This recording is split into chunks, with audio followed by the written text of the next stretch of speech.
On today's episode of the Locked On Texan podcast, Brandon K. Scott joins the show to talk about his views on the Houston Texans to this point.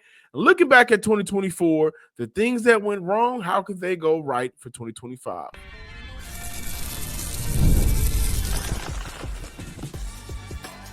You are Locked On Texans, your daily podcast on the Houston Texans. Part of the Locked On Podcast Network, your team every day. From H-Town to your town, this one is for Texan fans all around. Welcome to today's episode of the Locked On Texans podcast, your team every day. Shout out to our everydayers, our players from the Himalayas coming back to listen and watch the Locked On Texan podcast. I am your Texans football analyst and credentialed media member, John Hickman, and I am excited to come back and talk to you guys on this Tuesday about the Houston Texans. We gonna turn up with Brandon K. Scott. On today's episode, we'll dive into what does the floor look like for the Houston Texans in his opinion, looking back at 2024. How did all of the things that went wrong last year, they can put it in the box and say, let's make sure this doesn't repeat. And the word competition will come up again, I'm sure. We kick off today's episode looking at his views on the Houston Texans to this point in the offseason. So without further ado, we got Brandon K. Scott. We got Texans Talk. We got it all here on today's show. As promised, Texan fans, thank you for sticking around, staying locked in on the Locked On Texans podcast. Brandon K. Scott, Sports Radio 610, Houston Chronicle. Just a bunch of different things right now you got your hands on, but he is joining the show to talk Texans. Brandon, welcome back. It's been a while, brother. Yeah, man. I always feel at home on the show, man. I appreciate you for having me. Real excited about the future that's ahead of the Texans, both the rest of the offseason and getting into the season. We got that schedule released last week, so yeah. I'm excited about it, man. Good to be back. Are you excited about this year's draft picks? That's kind of where I want to kick it off. Jaden Higgins with their first pick, Ariante Ursary with their second pick, Jalen Noel with their third pick, Jalen Smith with their fourth pick. Houston did a good job, especially with their first three picks, of addressing needs. Are you excited about where those rookies will be able to come in and fill the void in areas Houston needs them? Is it crazy that I'm most excited about a rookie that you didn't even mention? Somebody that they drafted that you didn't even mention, and that's the running back Woody Marks. That is kind of crazy because Houston got Joe Mixon already ready to go. Well, and that's the thing, and this is the reason why I am look, let me be honest.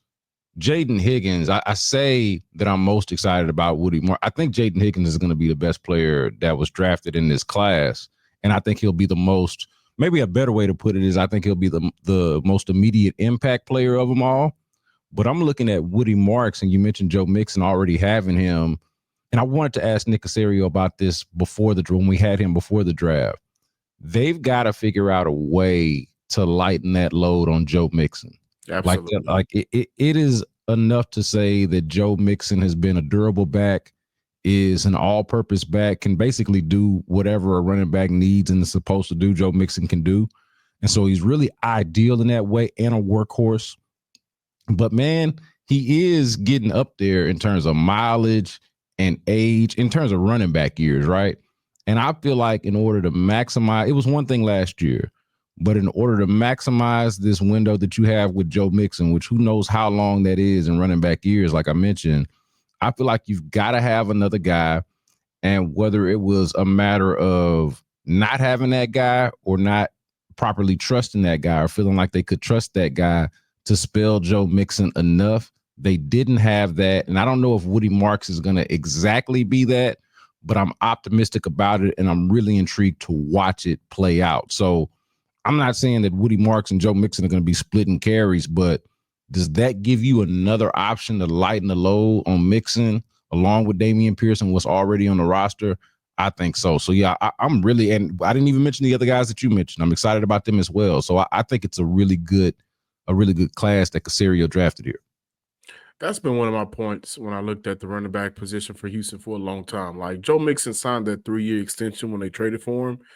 I thought Houston did not do a good job of utilizing Damian Pierce as much as possible. Last year, he had about maybe 2 games with 5 or more carries. It's not going to cut it when you have a running back like Joe Mixon, who's been in the league for a while. So Woody Marks, I think, is a player that with his ability to catch out of the backfield and things that he can do, good addition. I talked about this on Monday's episode, just like what does Dameon Pierce's future look like? Now, aside from the draft, has there been a specific moment where you thought to yourself, I can't wait to circle back to this moment where I am right now with the Houston Texans, because it could either go incredibly good or bad for the Texans down the line? Like for me, it's the competition talk and how they've kind of like used competition to supplement a good offensive line, what they presume will be a good offensive line, of course, with Cole Popovich. But has there been something you're kind of like, ooh, I can't wait to see if this turn out or not? Yeah, I mean, I think the obvious answer has got to be for everybody. I don't know how anybody following the Texans, invested in the Texans, or anything adjacent to that could answer that question with anything other than the offensive line right now. And we can talk about it until we blue in the face. I know you doing a daily Texans show. You talk about it quite a bit. You know that me being at the Texans flagship radio station at Sports Radio 610, we talk about it quite a bit. But it is such an urgent situation. Like, first of all, it was such an urgent need going into the offseason. And then when you consider what they did or the lack thereof, the lack of what they did, however you want to look at it, it's even more of a topic than it was when we entered the offseason, because the moves have been so underwhelming. Now, that doesn't mean it can't work. You know, I don't want to sit here and act like I'm just this expert that says, hey, this absolutely can't work.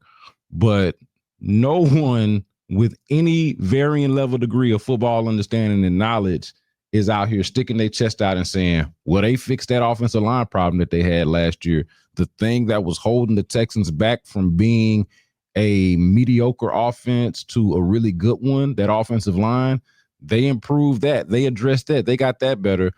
None of us can really feel comfortable about saying that until we actually see them do it, until they prove the skeptics wrong or actually, you know, put it out on the field. So that's the thing. Like when you say, can it the variance level of results, it could go great, it could go poorly. I think that that's one of them, because I do believe that, you know, we talk about offensive line. I do believe you can get by with 5 okay offensive linemen as long as they're playing on the string, they're well coached, and they're executing. Like, I don't think you need a single all-pro on your offensive line or a single Pro Bowler on your offensive line, but you can't have no bad ones either. You know, like all it really takes is one bad one to screw the whole thing up, much less having 2 or 3 the way it's been for the Texans in previous years. So that's the variance there. Could they all just be okay and that work for the Texans? Absolutely. Could at least 1, 2, 3 of them not be good at all the way it's been in the past? That could happen too. So outside of offensive line, like we look at some of the additional issues that have come to the front door of the Houston Texans, guys. And this is Brandon K. Scott, the B Block Podcast, Houston Chronicle, 610 Sports Radio 610 does amazing work wherever he puts his hands at. Like, offensive line, give it, yes. But how do you feel about the first-time play caller Nick Caley getting the nod to come in and essentially having to be the savior of a broken offense last season? Yeah, it's not even just the first-time play call. It's a 2-pronged thing there. It is first-time play calling and not even knowing what the offense looks like. And here's what I mean. When Bobby Slowick was a first-time play caller a couple of years ago, look, that was met with some, I think, optimism and skepticism, kind of like, hey, let's just see how this goes. But I think at the very least, with him coming from the 49ers and the Kyle Shanahan background, I think we pretty much had a sense for what we felt like that offense was going to look like. Nick Caley's background is a little more varied, and I think we can tie him just as much to the Patriots as we can to Sean McVay and where he just came from with the Rams. And so trying to figure out what exactly is that, like, who is Nick Caley going to more reflect, his more recent background or his more extensive background, which is Patriots. Nick Caserio obviously worked with Cole Popovich, the new offensive line coach, or promoted offensive line coach. And so it makes you think more. And of course, you, John, as somebody that's followed the Patriots for as long as you have a good understanding for what that could possibly look like, which is a little bit different. So for me, it's two-pronged of wanting to know, what does the offense look like? What's the trickle down on the personnel? So mainly the offensive line. So are you asking them to do different things? Are their blocking schemes different? I imagine that they will be. Are they better suited, right? You got new offensive linemen, you got a new scheme, and then you got a new guy that's going to script the plays that they're going to run within that, within that structure. So I guess I've mentioned three prongs there. The multi-layers and trickle-down effect of having a new offensive coordinator, from the play calling to the scheme, or from the scheme to the play calling, and how it impacts the personnel, is all stuff that I'm fascinated by and can't wait to watch. And Nick Haley is going to be a major part, a major reason why this offense will either blossom or still have those stagnant problems and issues that they did to close out last year. But nobody's going to be impacted more than the quarterback, C.J. Stroud. So when we come back, I want to get your thoughts on C.J. Stroud and some of the things that you're looking forward to in 2025. The NBA playoffs are in full swing, and every night we see another highlight-worthy performance, major momentum shifts, and can't-miss moments, whether it's game-winning shots or a breakout performance, or we get in probably the best conference finals we've seen in a very long time. New York, Indiana, OKC, Minnesota is going down.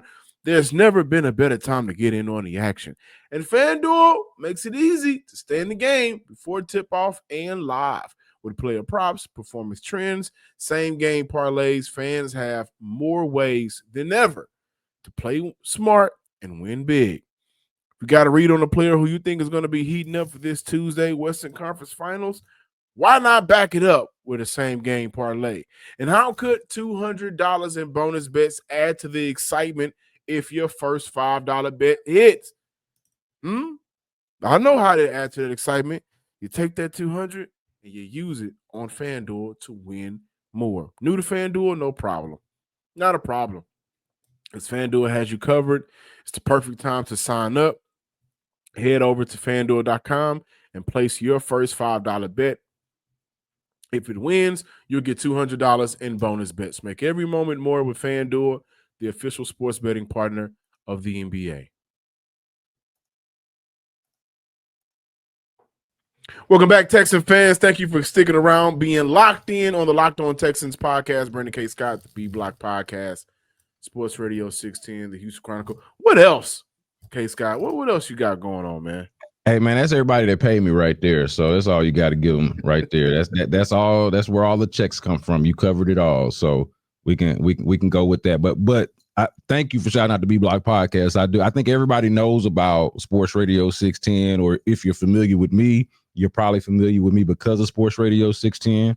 But I do want to add that I'm a part of the audience team and digital team at the Houston Chronicle that is presenting you a lot of the work that they do behind the scenes. I'm a part of that. And of course, the B Block Podcast, my own pet project. So appreciate you for shouting that out. In a couple of months, we will be out there training camp covering the Houston Texans, and all eyes will be on quarterback C.J. Stroud. Quiet offseason for Stroud this year compared to last year.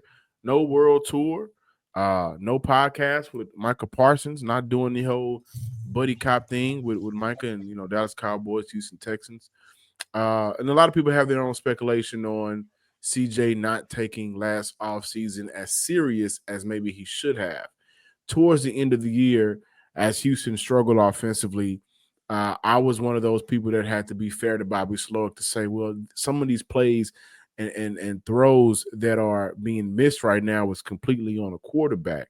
We've had that conversation, guys, and we've had that conversation with me and Brandon K. Scott.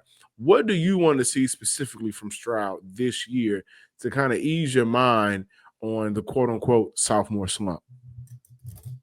So first, I want to push back on the idea that he didn't take the offseason seriously enough just because he had fun with it. That's from a lot of people.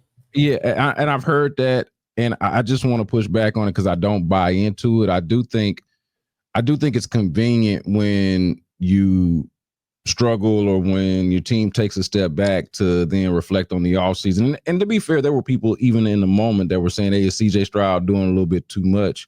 And maybe he was, but I didn't get the sense that that was the reason that he came into the season like less prepared or less focused or less motivated or that he was resting on his laurels.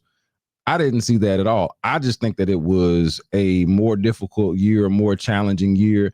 You know, once you're in the league and they got film on you, as people say, and you've had some success, and then everything that happened with the offensive line, with the play calling, like I'm not trying to be here just to make excuses for CJ Stroud as if there weren't things that he couldn't do better. But I did not think that it was a matter of him not being focused. Now, I do think that like a big, to me, a big part of this is like the part about him being quiet now is when you take a step back, you are like, you know, when you win, you talk smack, and when you lose, you be quiet kind of thing. Like, to me, this is just the natural yin and yang of that. Like, they had a great season.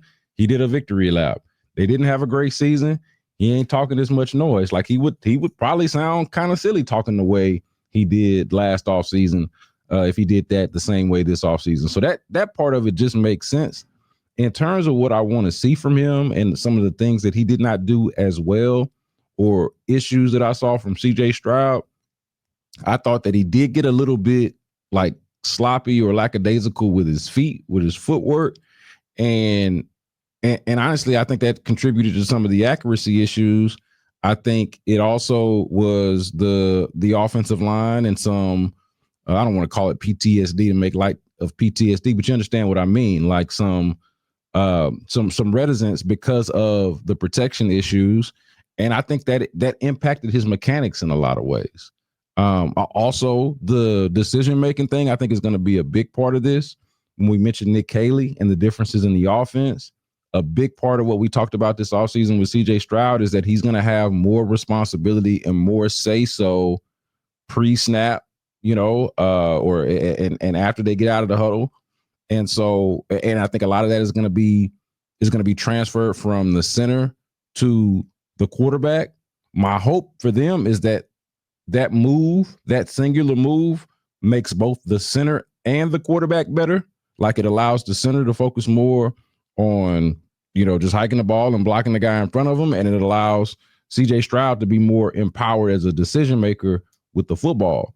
So those are the things that I'm looking out for. How does CJ Stroud adjust to the overall like schematic change and the offensive line change?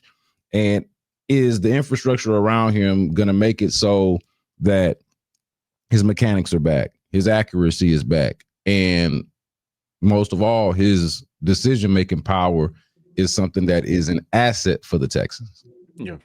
And one of the leaders in that offensive line room this year undoubtedly has to be Titus Howard, right? I think he's probably the more talented player in that offensive line room. He's for sure the most versatile player in that offensive line room. And with that unit getting so much bad flack, bad press, and rightfully so, moving on from Laremy Tunsil, the thought right now is Coach Popovich will simplify things for them in the sense of, and the offense as well that they're going to run, presumably, in the sense of there's not a lot of thinking. With that being said, for Titus Howard, who restructured his contract, helped Houston out this offseason, left guard, I think, is where he'll be.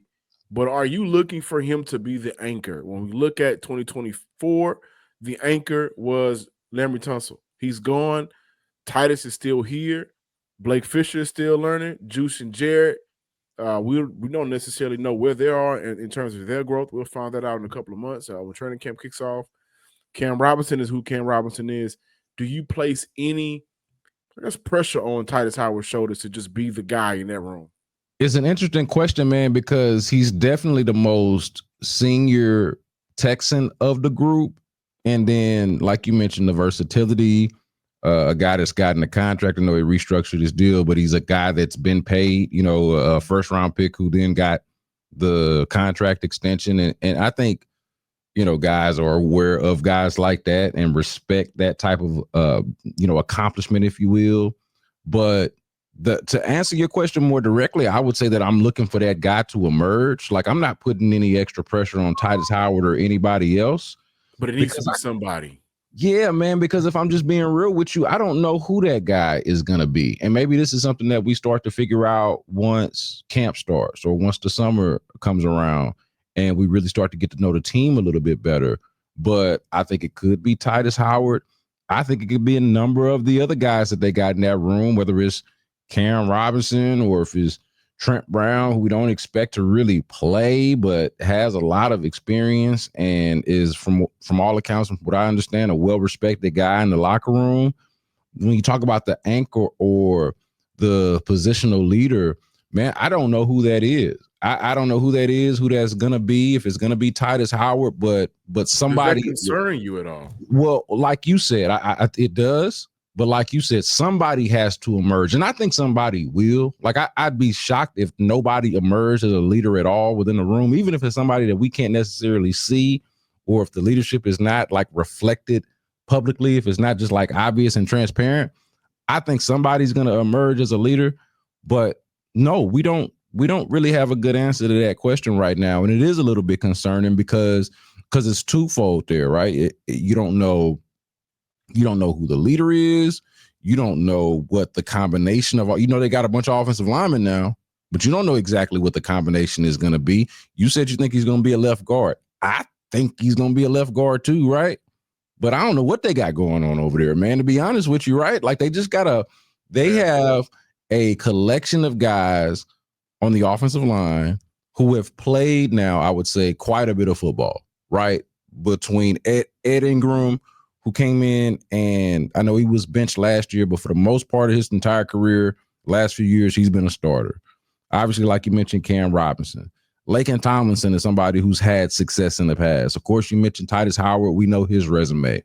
Like, all of these guys have played quite a bit of football, and none of us can definitively say who their best player is, best offensive lineman is, or, and this is a key one, if any of them are really good, right? And we think Titus Howard is pretty good. We don't know where he's going to play, right? So, and I know a lot of people got their own opinions about where he's best, tackle or guard, or if he makes sense at guard at all. That's kind of its own polarizing topic. So they got a lot of things to figure out there, man. Yeah. Let's bring 2024 back before we close out. Then I want to look at, what does the floor, in your opinion, look like for the Houston Texans? We talk about the ceiling all the time. What is the greatness of the Houston Texans could possibly look at? But if it goes bad, like if it's a stinker next year, what does that look like? More Locked On Texans to close out today's show. Thank you for making Locked On Texans your first listen today. For your second listen, check out the Locked On NFL Scouting. The NFL draft is over, but the roster moves and news never stops. Host Kyle Krabs and Joe Marino will make you the most informed NFL fan this offseason. Find Locked On NFL Scouting on YouTube or wherever you get your podcasts. Brandon K. Scott, the B Block Podcast, Houston Chronicle, Sports Radio 610. Again, everything this man put his hands on turns to gold. Great conversations that he has over on the B Block Podcast, so please check it out. 2024, Bobby Slowick, bad offensive line, inconsistencies at quarterback, wide receiver injuries, everything that hurt the Houston Texans. But as a football fan, and you're a football fan, and I know this, do you feel at least excited to hear the word competition for 2025 compared to what we saw starting in training camp in 2024? Yeah, if you compare it, right? Like, I think that everything that we just talked about earlier is real, in terms of the concerns with the offensive line. But if I'm comparing competition this year, and we're talking about the offensive line specifically, right? Just the team all together, because offensive line played not having competition with the offensive line played a huge role into why they failed so miserably. But I also felt like they didn't necessarily give themselves good competition with with the wide receiver unit because I felt like Houston thought that after Nico Diggs and Tank Dell, those three will hold it down. But when those players went down, we didn't necessarily see anything from Xavier Hutchinson to justify bringing him back for 2025. You can make the case for John Mechie here and there, but he got his opportunities and moments and didn't have many plays where we just sat back and said, man, wow, they got to hang on to him for next year. If we did, I don't think we would see Jalen Noel here in Houston. So just all around, going into this year's training camp, how excited are you to see real competition compared to last year where it was kind of foregone conclusion these guys would be okay and make the team? Yeah, so let me start with the offensive line, though. So I think that last year with the King and Green thing, that was obviously a mistake at the very least of not having a more either clear competition or bringing in somebody that could have been more competitive with him. Like it seems like either they didn't have a competition or even before that, they just did not bring somebody in there that they felt like could really push him in that competition. So that part of it, I think, was bad. Right. Thank you. And I would even say the same for the right guard spot, even though his first season with the Texans, his 2023 season was much better than his 2024 season. But even 2023, I thought was enough to where you would want to try to upgrade at that position. And it's not a knock. It's just to say, hey, if we can get better here, let's try to. They didn't try to get better at either one of those two positions. So in terms of competition for those, I'm much more excited about there at least being one as opposed to assuming that those guys are, or having those guys just assume those positions. Now, with the wide receiver thing, it's a little bit different because I would defend what they did in the wide receiver. Now, maybe not the specifics of the Stephon Diggs trade itself. We don't have to relitigate that. But in terms of the top end talent that they had at the position, like I don't know how you can argue, and it's a year later now, we know how everything played out. Guys got hurt, Stephon Diggs got hurt, Tank Dell got hurt, but I don't know how you could argue, like if I could sign you up right now today for, hey, Texans fan, Locked On Texans audience right now, you're going to go into this season with a healthy Nico Collins, a healthy Stephon Diggs, and a healthy Tank Dell. If I changed everything for you right now and told you that was the case, you'd be happy with that. And so I can defend them doing that and saying, hey, at the very least, we got some of the best talent at the top end, and we feel good about these other guys for the roles that we expect them to play. Like we feel good about John Mechie or Xavier Hutchinson as a fourth and fifth option. Right now, it was when those guys had to emerge as second and third options when that became a little bit more problematic, of course. And so I don't necessarily fault them for not having better fourth and fifth options last year. And in terms of this year, I would prefer to feel more confident going into it like I did last year at the top end of it. But I do think, all that being said, that they've addressed the wide receiver position adequately in ways that they didn't with the offensive line. I think the Christian Kirk addition, the Christian Kirk addition is going to be a really good one. I think Jaden Higgins is going to be an immediate contributor, an immediate impact player for them. I think Jalen Noel is somebody that can come in right away and impact the game. And then you talk about some of the other guys that they brought in from Braxton Berrios, Watson from the Chiefs. I think those are all guys that probably feel that third, fourth, fifth option a little bit better than what they had last year. And you still got Nico Collins, and you're hoping. I think a lot of it is going to also be predicated on what the offense actually looks like. But yeah, no, I'm excited about competition overall, but specific to the wide receivers, I do understand what the Texans were going for with a three-headed monster, so to speak. You know what's funny? This whole conversation, we ain't talked about D-line. We ain't talked about linebacker. We ain't talked about DBs. I can do it. I know we can. And so I want you to come back, but I am excited about that. I'm excited about all of that stuff that you just mentioned. It's a lot of excitement for the defensive side of the ball. But I think that speaks to where we view the Houston Texans right now. The making or breaking of this team will be the offense. And that leads me to my next question. What does the floor look like for the Houston Texans? Whoo, boy. Because I trust the defense. We've watched the defense live and said, oh my goodness. And if the offense would have given them some points, we would have saw a better defensive output, I think. And so the floor does rest on the floor and the ceiling rest on the offense. Yes, I couldn't agree with that more. And when it comes to the defense, man, I just say this, man, the defense cannot save them. The defense, I think, will be independently great. Team could be great, team could be bad. Defense, I think, is going to be really good. You know, and we've seen this before. Like the Jets have had teams like these, right? Yeah. Where the defense is really good, but you're like, man, what's going on with that offense? We've seen other examples of this. 49. I mean, you can find history. Seattle. Like you can find a lot of different examples of what this looks like. But for this team specifically, man, it's funny that you even asked, because the exercise that I've been doing ever since the schedule came out was picking the games, how many they would win, which games they would win. Obviously, that means also which games they would lose.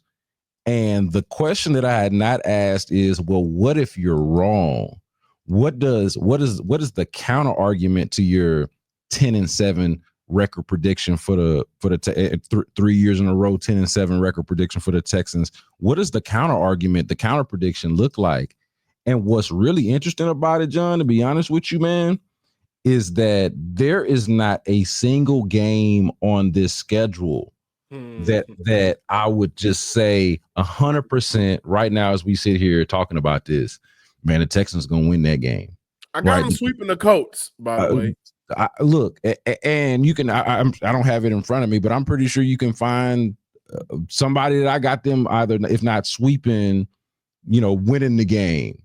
But what I'm saying here is, think about this. I did TV with Jason Bristol on KHOU on Sunday night, and we did a little exercise asking, what is the trap game? Looking at the schedule, what is the trap game here on this schedule? And I just picked out that Sunday, December 14th home game against the Cardinals, because you're coming off of Sunday Night Football against the Chiefs, coming home, probably think, all right, whether you want to lose that game against the Chiefs, probably thinking, man, we're going to get right at home. We got the Cardinals, we got the Raiders, and we got the Chargers who we beat in the playoffs. Like, I mean, we got this, right? And so that's the game that I picked. But really, man, it's any and all of these games where they could get got. Yeah. Any and all of them that they could get got. I picked that one as a trap game because I think it's an easy one for fans to look at and just chalk up as a dub. And even I, in picking the schedule, chalked it up as a dub. But this is a solid schedule. The Texans, I think, have a lot to prove going into this year. And so the floor to me, like I picked them to go 10-7. To me, the floor is 4 wins, right? Like it could completely fall. And I want y'all to kill him like y'all killed me, because I got them going 12-5 and I still got killed. Yeah, no, I got them going 10-7. But there are a lot of what I would call 50-50 games on here that I got them winning, but they could absolutely lose, right? Like think about it.